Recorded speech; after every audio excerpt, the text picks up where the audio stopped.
apa sih itu pesantren lintas agama gitu. Sekarang tuh sedang maraknya gitu ya. Ada inovasi baru, ya ide baru yang dicetuskan oleh orang-orang Islam itu sendiri atau memang oleh orang-orang yang memang di luar Islam gitu.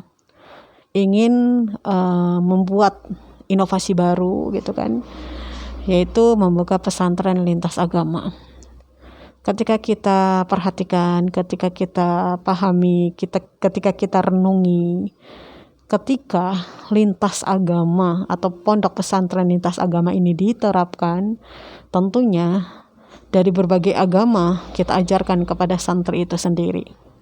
Sementara santri itu ya kita bentuk menjadi santri yang betul-betul beriman kepada Allah, mengakui bahwa Islam adalah agama yang benar. Innad dina indallahil Islam. Sesungguhnya agama yang diridhoi di sisi Allah adalah Islam. Sementara kalau di lintas agama, mereka harus betul-betul mempelajari bahwa semua agama itu sama. Pluralisme ya.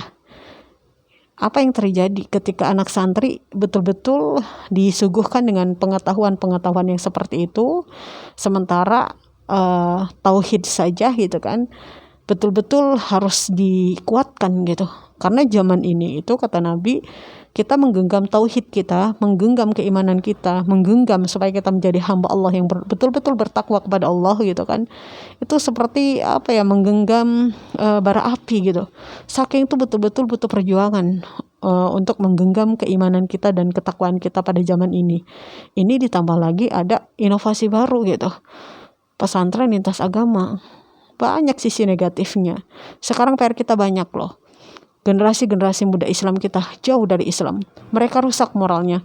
Bahkan mohon maaf ya, yang berkopiah performannya itu adalah performan santri. Mereka jadi pribadi yang mohon maaf, dia suka zina. Ada yang seperti itu.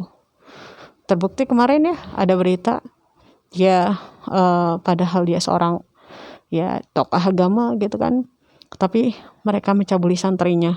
Dan bukan hanya satu ustadz atau satu kiai saja yang melakukan itu, ada beberapa, walaupun gak semua gitu kan.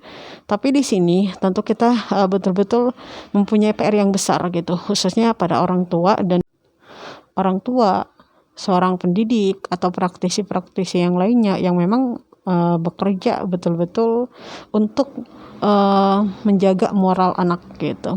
Dan sekarang banyak gitu penyimpangan terjadi gitu kan pada generasi muda kita yang mereka ngakunya muslim tapi mereka betul-betul mencemari Islam itu sendiri gitu.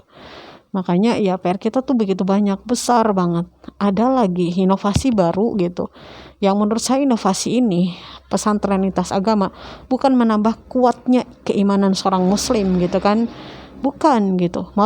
Mereka malah semakin pemikirannya jadi nanti akan liberal. Mereka akan menjadi pemikiran yang pluralisme, jadi menganggap semua agama sama gitu. Malah menurut pandangan saya mereka malah akan jauh dari agama gitu. Dan kita harus perhatikan pesan Allah di dalam Al-Quran surat Al-Ma'idah, al-yawma akmaltu lakum dinakum wa atmamtu alaikum nikmati wa raditu lakum al-islam madinah. Pada hari ini kata Allah, telah aku sempurnakan untukmu agamamu dan aku lengkapkan kepadamu nikmatku serta aku ridho Islam itu menjadi agama bagimu. Quran surat Al-Maidah ayat 3. Ya. Dan ayat-ayat yang lain menyatakan bahwa Islam itu adalah agama yang benar. Tidak ada yang diridai di sisi Allah selain agama Islam. Bahkan di dalam Quran surat Al-A'raf kita diperintahkan oleh Allah untuk meminta kepada Allah, Rabbana afriq alaina sabra wa tawaffana muslimin. Jadi kita minta sama Allah berikan kesabaran ya, dan kita juga minta sama Allah supaya kita mati dalam keadaan muslim. Jadi